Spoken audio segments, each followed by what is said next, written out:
Guys, ito yung bagong kuha natin na Boer goat na pure breed. Kasi ito si Choco,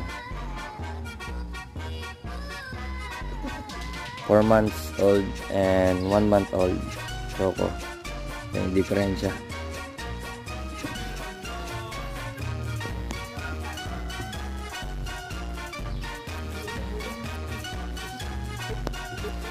Yes, may gasgas yung ilong guys dahil sa kulungan.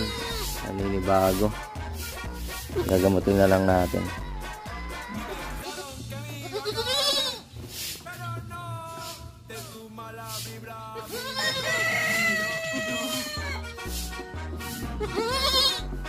Umihi na rin siya. Tapos umihi ni Choco, ihi na rin siya.